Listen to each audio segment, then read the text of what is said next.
Okay, YouTube. I've decided to finally make this my first video tonight because I decided I think it's just time to start. I've been wanting to start making videos for quite a while now, and I've been really procrastinating because I keep thinking, well, what if I don't have enough evidence, or what if I say something wrong? But I'm not too worried about that anymore.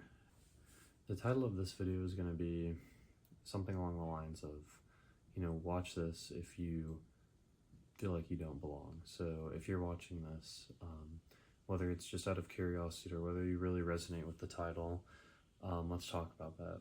So what I mean by feeling like you don't really belong in the world specifically, it might be in different, in a social setting, or it might be in tons of different aspects of your life, but I kind of want to talk about as a general whole, as if you don't feel like you belong in the world at all. For example, feeling like you don't really understand other people, or more importantly, feeling like they don't understand you. Feeling like the ways that people live their lives, the things that they live their lives for, are kind of futile or meaningless. Feeling like what you're living your life for is meaningless.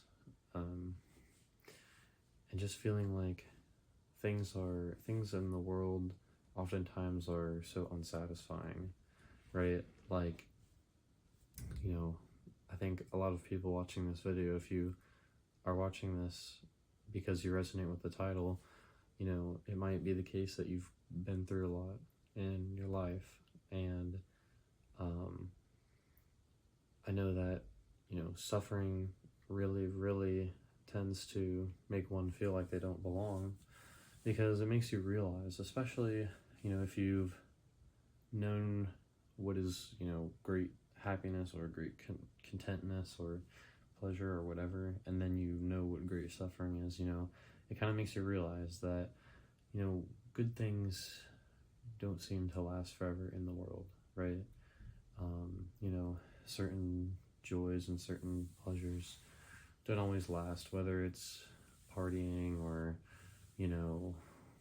relationships, or alcohol, drugs, money.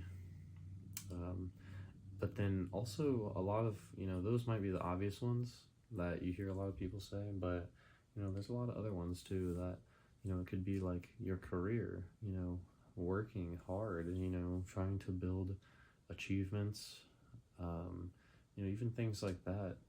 Although sometimes it feels like it's more gratifying, or that it's going to be, because it takes a lot more effort and time, but sometimes it just doesn't really feel right. And for those of you that are watching this video that feel that way, I kind of just want to talk about my experience and where it led me.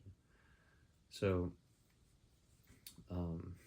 I have definitely had a feeling of being detached from the world for a long time, and it definitely started when I was a lot younger, but recent years have been kind of what it's all come to. So about 2 years ago, I had a really, I guess it would have been maybe more than 2 years ago at this point,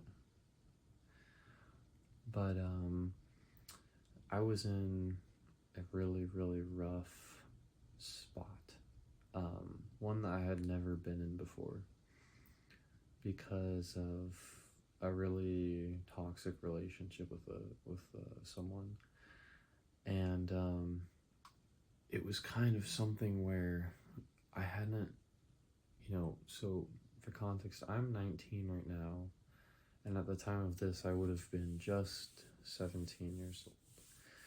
And yeah, so all my life I had really been living, I wouldn't really say just like everybody else, but you know, I've definitely always been different, but I would say I had never really, I was definitely a thinker, and I had been through a lot of rough stuff, but it still was not enough to teach me what real despair and you know, what real, like, critical moment of suffering really was. But yeah, so when I was 17, you know, I was in this toxic relationship with, like, it was really like my first relationship ever. And this girl, I had put, you know, basically everything into this relationship. And, you know, it kind of became like, I guess, I don't know, I think maybe subconsciously, like, it became what was filling my void, you know, what was filling my hole in my heart. And in a sense, that kind of makes it your identity, you know, that kind of makes it the centerpiece of your existence, you know, the foundation of your world. And, you know, of course, like I was saying earlier, this was a very toxic and extremely problematic relationship, filled with a lot of problems stemming from, you know, mental health issues and a lot of stuff I had never really had to deal with before. You know, I for the first time was faced with situations that were so difficult for me to approach because, you know, I was with someone who, you know, she was struggling with a really bad family life, and she had a lot of mental illness, very, you know, real mental illness. I had never really known someone that it, you know, was that point with, and you know, it kind of just, it was very up and down, and it really kind of got me solidified into this cycle of holding on to this because I really felt like it was, you know, like I was saying, like that I held on to this thing as, you know, part of what I wanted to be my identity for some reason, you know. And, you know, when it all ended and when it really came toppling down for good, I was so really traumatized just by stress and the just the pain and, you know, the isolation that I felt because of, you know, not just how the relationship had affected me, but how it had affected my family and my relationship with my friends even, which is definitely like, thankfully I have great friends, and, you know, none of that permanently affected our relationships. But you know, there was a long period of time where I really wasn't putting any effort into interacting with anyone else or, you know, doing anything else. I think the reason, it's hard to say, because I would say that there had been times in my life where I had been much more respectful of myself and much more dignified, and I think maybe in this time period, it was my senior year of high school, I had just gotten to a point where I was so desperate for connection, and desperate to fill a void in my heart that I had really finally noticed.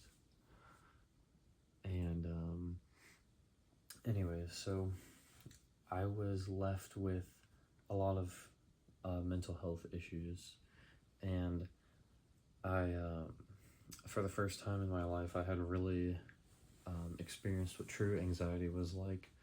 I would have these anxiety attacks where it was very physical. Like, I would have, it would feel like someone was sitting on my chest, like I couldn't breathe. It would feel like, it would feel like I was gonna pass out, like someone was like squeezing my head. Oh yeah, I had horrible migraines for months, and I had no idea. Like, it was so bad. I had this immense pressure in my skull. It felt like just something was so wrong. Like, I legitimately thought I had health problems, and I went to like different doctors, and like they didn't find any issues. Like, and yeah, so I was really, really struggling.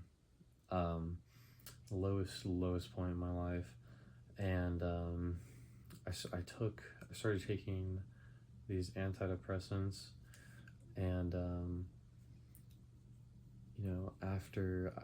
right after I started taking this, I had a really, really, really bad like experience with weed. It was this like synthetic edibles that would really nasty stuff. I had my fair share of drinking and smoking in high school, and although I enjoyed going to parties with my friends, because a lot of them, that was like what they like to do, and I enjoyed like hanging out with people, but I don't know, I definitely, there was long periods of times where I wanted to stay sober, because it just didn't, it didn't fulfill me. And thankfully that was something that I realized earlier on, is that something like partying wasn't where I wanted to find my fulfillment.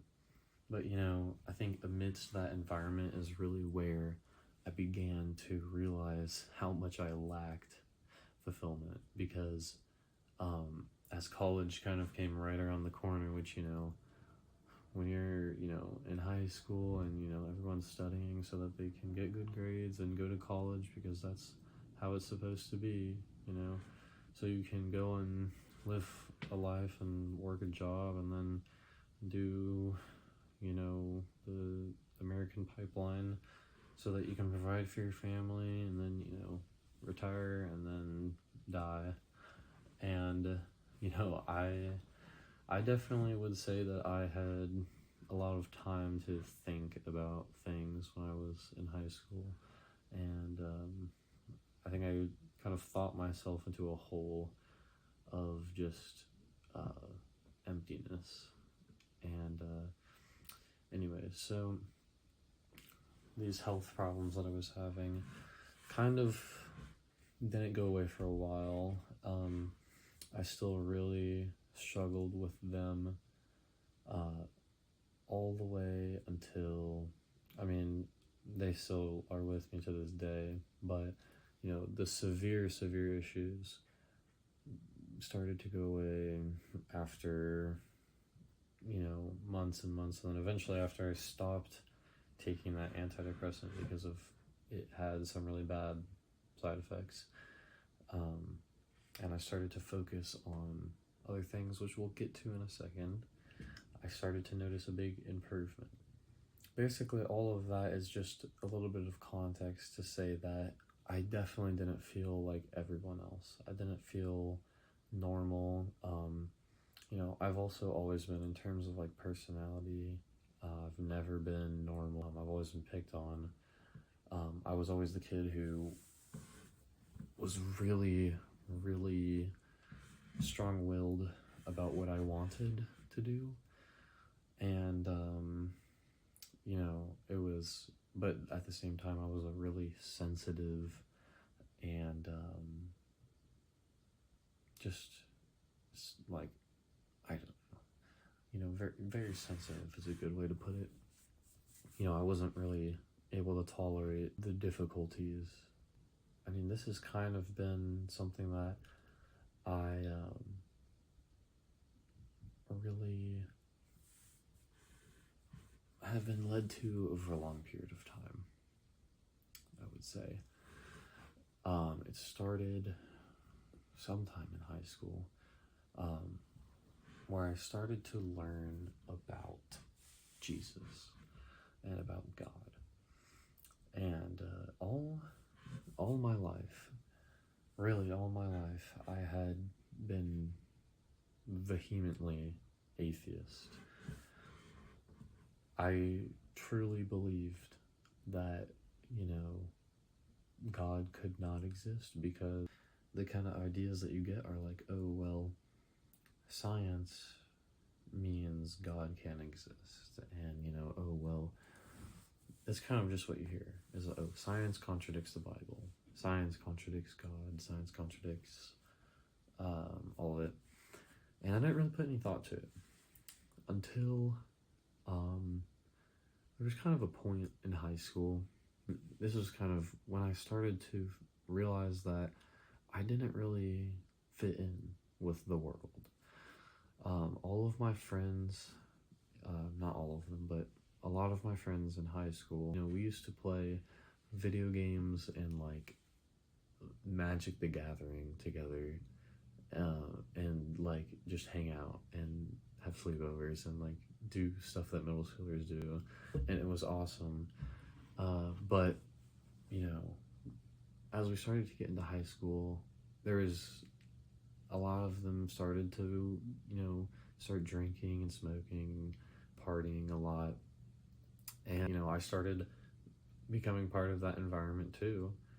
And that's kind of, I think, when I started to realize that I didn't really fit in with everybody, that, this is what pretty much everyone my age was doing, and there was few people who really like didn't find the appeal in that. And that has definitely been even more solidified as I've gotten to college. I think high school is kind of early for that, but I am from a big city, so as I kind of started to feel like it seems like people don't really care, It's like people don't really care, right? That's what it seems like when you go to parties a lot, and you just kind of are just drowning everything out. And so it's not necessarily that you don't care, but that's kind of like, to me, that's what it seemed like. I didn't really know yet about like how much depth everyone had, but yeah, like that's kind of what it seemed like. Is like, oh, well, I know that this is kind of like lame, and I don't know, like it's funny because I couldn't really tell you what I thought was my purpose or the purpose of life at all. I couldn't tell you what I thought it was, but I kind of just guess I knew it wasn't that. I felt like it wasn't that. And one of the things that definitely kept me from that lifestyle is that I'm like pretty afraid of like getting too drunk or like getting too high or anything like that. Like I was always, even before I had bad experiences, I was always afraid of it for some reason. But yeah, so I started to learn about Jesus, and I don't know really how it all started, but it was just little inklings, because the thing is that I'm from a, you could say, culturally Christian family, but neither of my parents were very religious. Not my dad at all, barely my mom, just because she kind of came from that background too. She grew up in church, and so I had definitely been to church in my life, and the middle school that I went to was a Christian school, so I went to chapel, and although I was kind of exposed to what seemed to be that environment, I didn't really learn uh, too much of anything. But from actually going to chapel, I don't remember how much of the scripture that I really kind of took with me. But I think the foundation was kind of laid there because I started to think um, at some point in high school, you know, maybe it is possible that God exists. And, even if I really don't think so, it's kind of hard for me to say that God can't exist because, well, God could have created everything that there is. And so, who are we to claim that what we can observe can possibly prove like that God's existence is impossible? Who are we to be able to claim that when we are the creation, right? We are inside. How could you possibly claim what has created something that you can't observe the outside of it? And so I kind of just realized that, and then I was plus just growing up, I didn't, being, arguing against the existence of God wasn't really the biggest deal to me anymore, as it kind of, for some reason, was when I was 13. But then there was a long period of time that I guess I just didn't really think about it too much. I definitely had a lot of respect for Christianity and for Jesus. I had a lot of respect for, definitely a lot of respect for Jesus, and I'd say even love for Jesus. I've really felt that, even if Jesus wasn't divine, if he wasn't supernatural, at least that he was ethically perfect, right? That, what he taught was really truly the standard that people should be following. And then I guess when I really was going through it in senior year, I started to kind of completely deconstruct my worldview, because this is where I really felt like I was standing out, because it kind of, I was kind of tired of partying, that wasn't fulfilling me. School no longer was, even working really hard at school wasn't really fulfilling me, because, it was really stressing me out. It was just too much, and I was like, this isn't what's gonna fulfill me. And obviously that relationship I was talking about wasn't gonna fulfill me, and on top of all of that, and just realizing that these worldly things aren't gonna fulfill me. So what do I do? And I really started to deconstruct my worldview and say, well, how do I start from the ground up and really see what could be the truth? And then, starting based on just kind of that utmost respect for Jesus and, the love for what he was saying, it really did grow into a love for him, and saying I really love Jesus, and I really did think for a long time I didn't think that God existed, but I was like, if God exists, it has to be Jesus, and I hope it is. And that really comes from where I realized that where there were solid things, there was a solid foundation that I was relying on. And if I was going to so strongly reject the idea of finding fulfillment in certain things, then I kind of realized, I guess maybe subconsciously, that that means that I'm following something at least. So there is something that is a part of me that I'm going upon. And so I started to think more and more about it. And, it just, those which are my morals, right? The morals that I had of, like, knowing that I'm drinking all the time. So, yeah, knowing that those morals were guiding me. And that once I realized that those morals that I felt so strongly about were really completely in line with Jesus, because for a long time I really felt like, yeah, I really respect him, or like I even love him because everything that I know about him is really great, and like I agree. But then what I started to learn is it's not just everything that he said I agreed on, it's that he said everything that was like how I felt, right? It was, what made sense to me. And so it was just so, I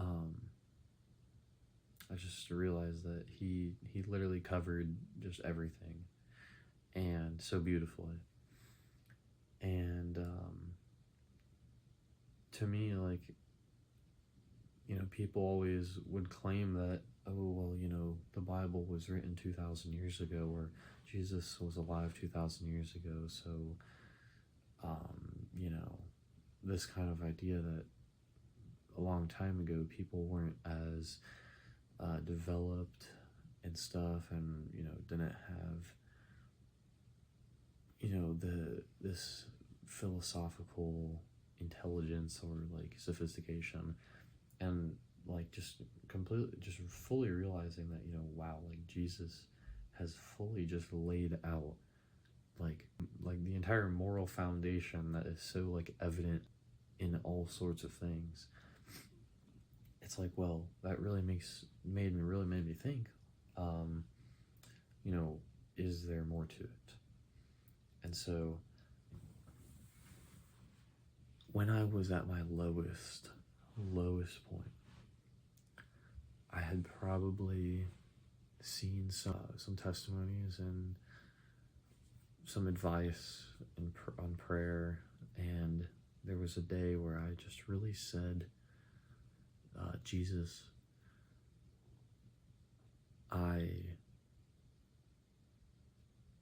God, if you're real, show yourself to me, reveal yourself to me.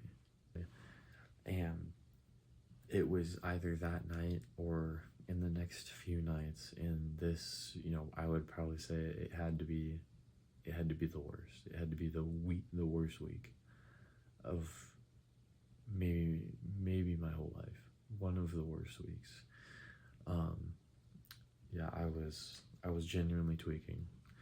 Like, I was trying to go like cold turkey off these antidepressants because they were having bad side effects on me, but then doing that gave me horrible withdrawal symptoms, and it was like that on top of I was out of the state, and this was over the summer, and I was like alone, and gosh, I was just like everything.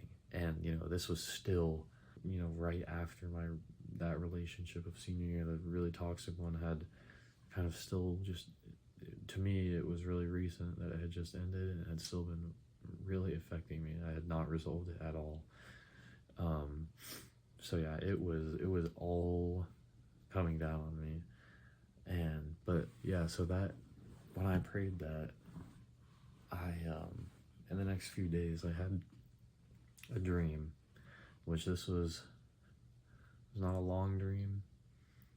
I don't remember having any other dreams that night, but I was in a large, a giant hall. It was kind of like some kind of like entrance chamber to like a boss room from like a video game. And there was giant lights lining the hallways, but it was still pretty dark, and at the very end of the hallway was just complete darkness, and I could tell there was some sort of gate, or it was some sort of entrance or something. And all I remember was I was just there, and I was just looking down the dark hallway, and this was a giant hallway. It was like, a giant could have stood in it, like 100 feet plus tall hallway. And I just remember hearing a loud, booming voice, and it felt like it was from a judge. And it felt like a sentence was being issued. And it was like the feeling of a gavel being, hit onto the table or like onto the mound. It was like, it was coming down, and it like, boom. And then as soon as that happened and I heard that just booming voice, I literally shot up out of bed, and I had the like most horrific headache. It was like a skull-crushing headache, and then about 20-30 seconds later it went away, and I just went back to bed. And that dream has always stuck with me. And it seems like, I can't fully say what to make of it, but I would think that, it was kind of a message that, where the way you're doing it isn't going to end very well. And that, because the thing is I was kind of like indulging in my depression, I guess, like indulging in my mental issues. Like I wasn't really, I was just so down that it was like, it was like, I don't care anymore, it was like, I'm just so lost that like, I'm gonna stop trying, right? And it was, and I think the best way that I can really describe it is complete despair is, what I was left with. And so that dream, I think, really was kind of telling me that, there is something, there is something out there, and there's something that's going to happen. And, I think I already knew enough about God, and I already knew enough about the Bible to really put it together and put the pieces together and really be like, well, I think this is pretty obvious. It was, I just prayed to God to kind of reveal to me himself and what's going to happen to me and what, the meaning of life is or whatever.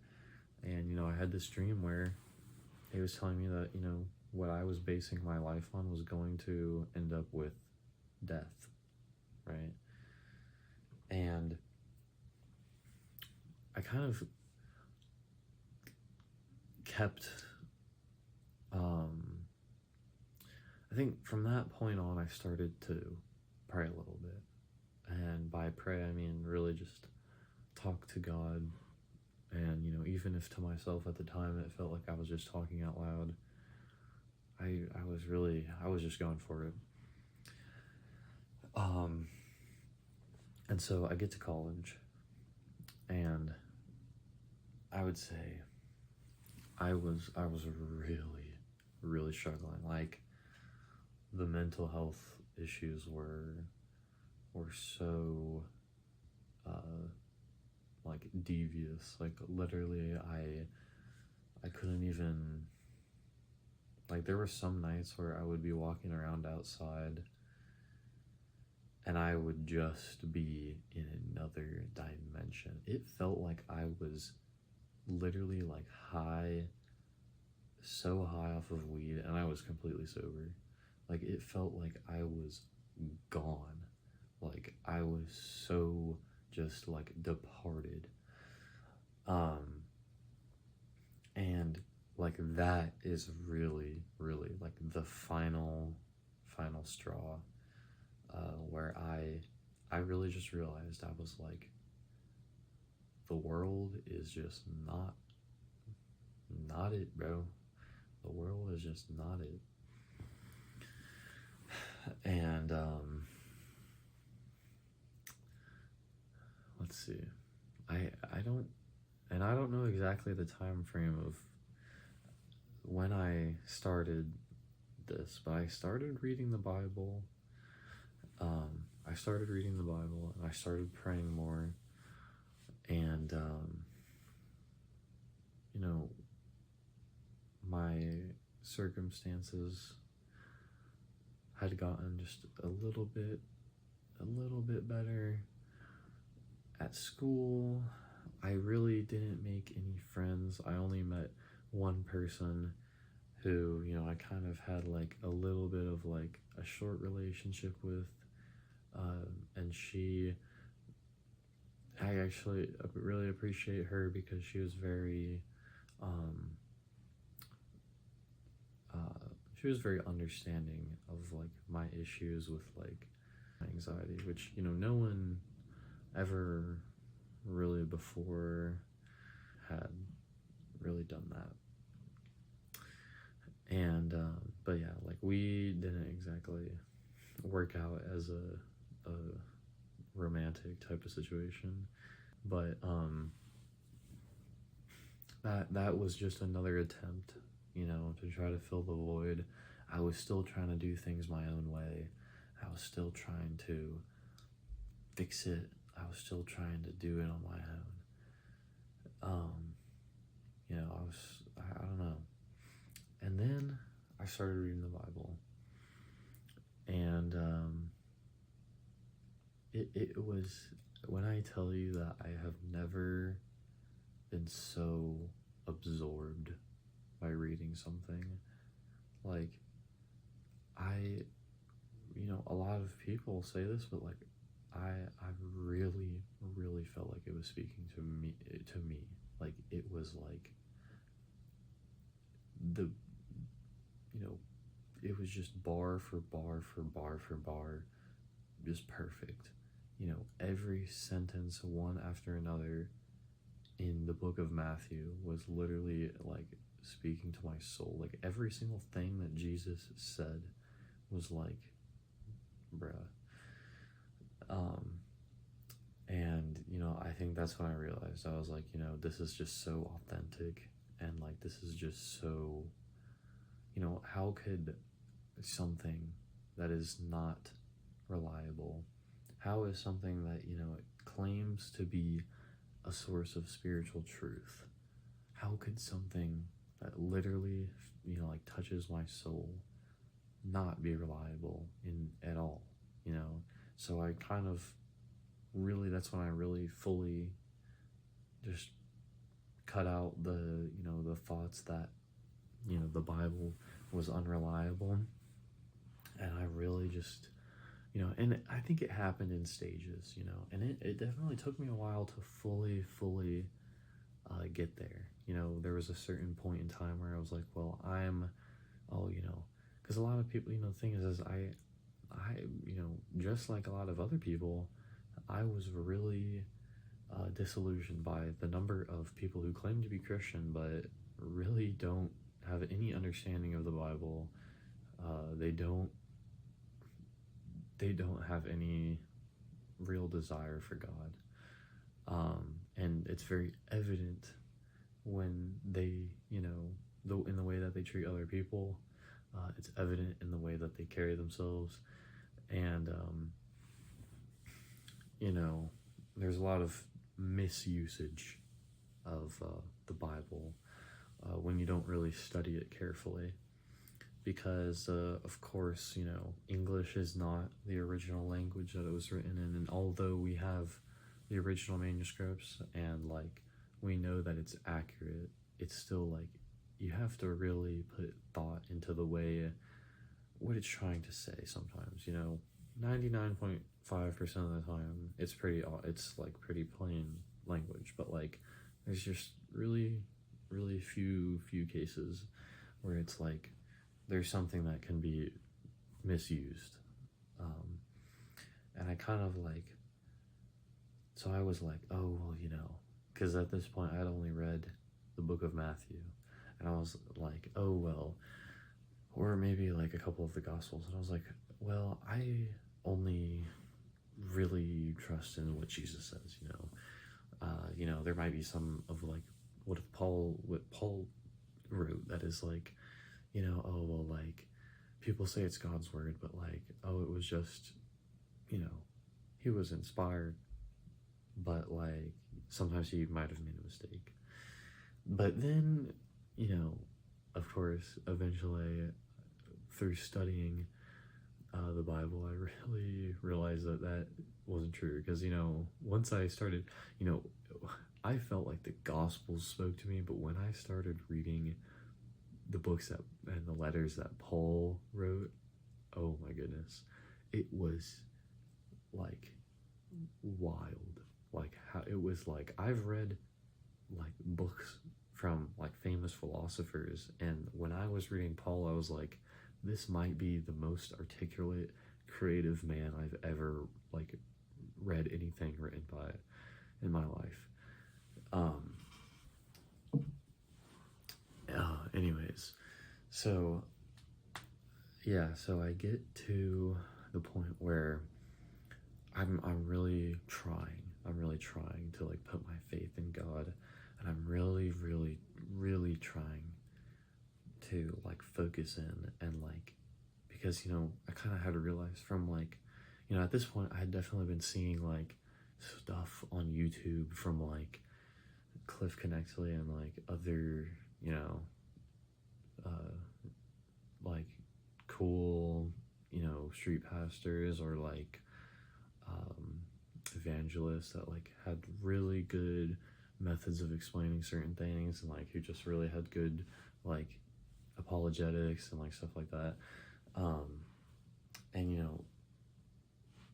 And that really helped me to kind of cut out this like, because I feel like one of the biggest hurdles that I had to get over, and that I honestly still think I'm struggling with to this day, is detaching yourself from how other people see you, and detaching yourself from the ideas that other people have given you all your life. And it's like, other people have been telling me, it's basically like, I want to put my faith in God, and I was trying my absolute best, but it was as if other people's disbelief in God was making him less real.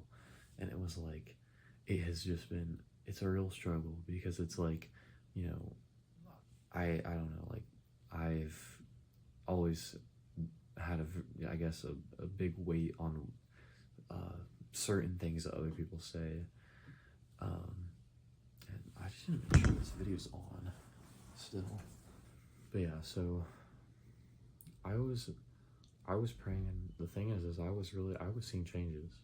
Like, truthfully, I was seeing changes, and I was seeing growth in my life. I think pretty slowly. Like, maybe at first it was a little bit drastic, because but then this night was really what got me. I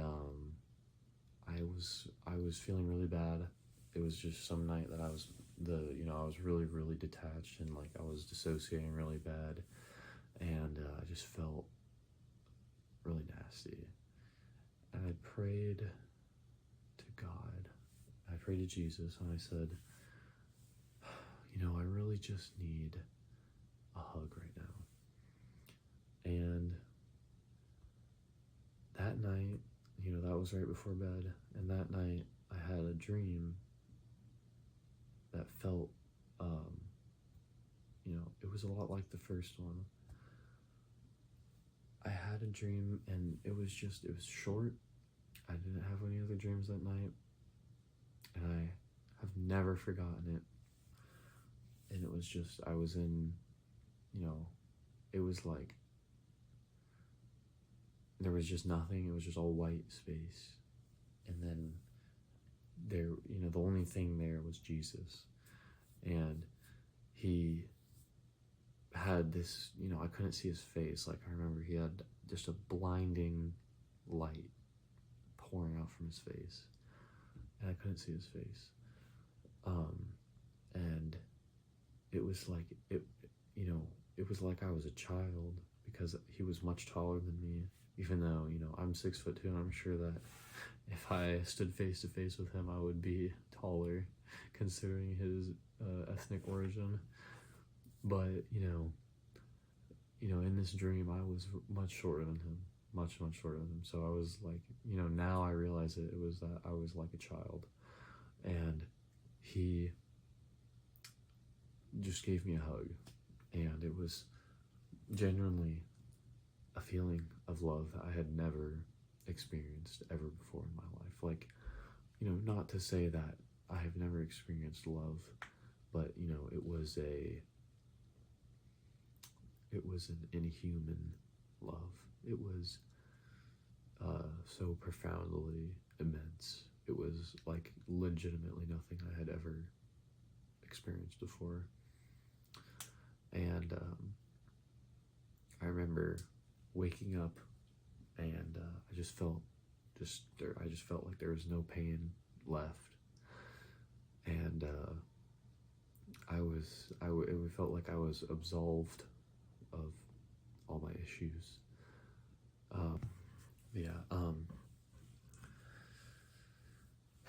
I really just truly felt like I had been absolved of my issues. There was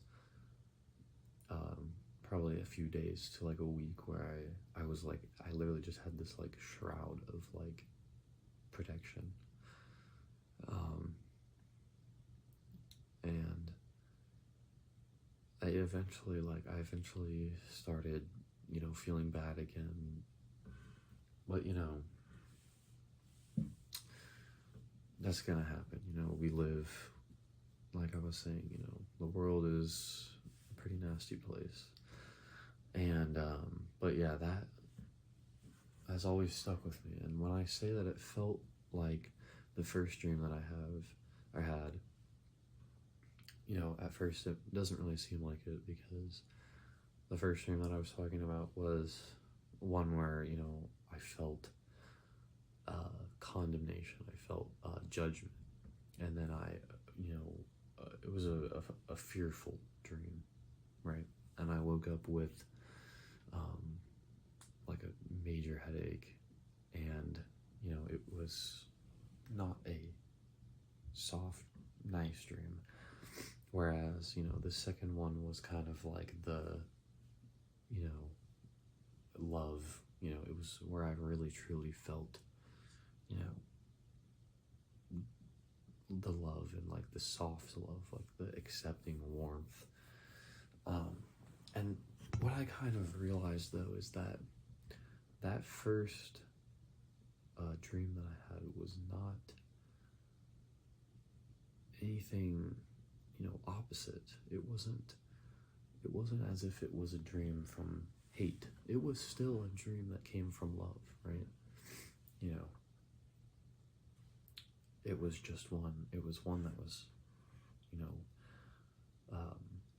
in the same way that Jesus said that he is a sword, and the same way that Jesus kind of stirs up the world, that dream, that first one, stirred up my life and kind of showed me that there was something that I needed to be searching for. But yeah, so I think that was the night where I knew that I had found the truth. And it's been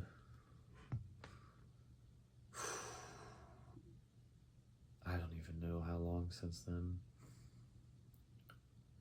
Probably 9 or 10 months. And I've still had a lot of ups and downs in my life, and I've learned a tremendous amount. It has been really tough. It has been really tough. But, one thing that has finally changed is that I feel like I belong. And it's not to the world. It's not to, my major at school. It's not to my hobbies. It's not even to my friends. And, sometimes it's not even to my family. I really found belonging in God and Jesus. And of course,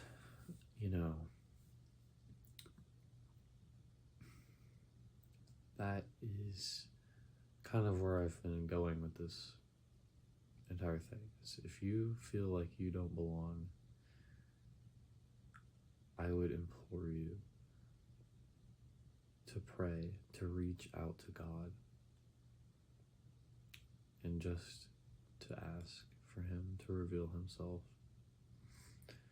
because your life might just get stirred up and things might change drastically. I can't even describe how different I see my existence now than I did 2 years ago. It has truly been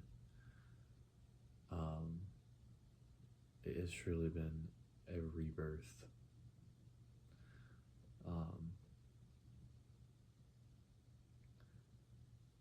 So I kind of want to just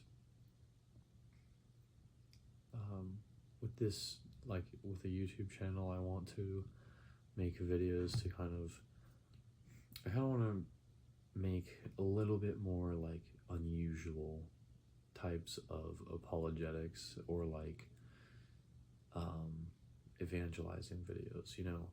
There's a lot of people that do a pretty good job of the basic stuff, but I kind of want to go over the more difficult questions, because there are certainly a lot that I've had, and one of the, I guess, maybe mistakes, but maybe it was for a reason, that I've,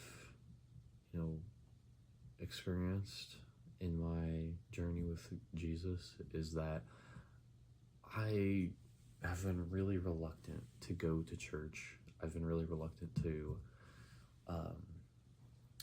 go and find the answers from other people. I've kind of, I don't know, I don't know what is the correct way to do it, but, I've kind of reserved myself to just reading the Bible and doing my best to find online sources if I didn't understand something. And prayer. The thing is that I eventually realized with a lot of these issues, that a lot of these questions, is that God literally will answer them for you. There's things that I realize, all the time, big things that get answered, and it is really crazy, because it's as if, it's like you wonder why you go through certain things in life, and then it's like you'll pray for an answer to some certain question, and then something will happen, or you'll hear something, or read something that will make all of it just connect together, and you just have and it's just you figure it out. But yeah, so I know that this was, I really hope that some people have watched this video to the end. I'm going to do my best to edit it so that it's a lot shorter than how long this actually was of me talking. But, I want to make a case for people to be interested and seeking God, because there's a lot of spiritual people, a lot of people that, don't belong to the world. And, what I want you to know is that if you don't belong to the world, then I know who you belong to. At least I know that God wants you to belong to Him, belong with Him, right? But yeah, I want to take an unconventional route of explaining things, because that's kind of why I started off the first half of this video not even mentioning God, because I'm trying to get, I know there's a lot of people that really don't like Christianity. I get that, and I understand, because I've been there. And so I want people to have like an introduction to who Jesus really is, without it being something that they'll just click away from instantly. And I actually really wasn't expecting this video to be a testimony video, but I think right when I started recording this, I just realized, I have no idea what I'm going to talk about. I know what I want to portray, but like I have no idea what to say. And yeah, so I guess it all just came out like that. Well, I hope that this has helped somebody, and if you have any questions, feel free to like let me know, and perhaps I'll make some videos or like some shorts or something, something that would be good for the YouTube algorithm, I guess, to answer some of those questions. But yeah, if you made it this far, you're a soldier for watching this whole video, but thank you, and I'll see you guys later.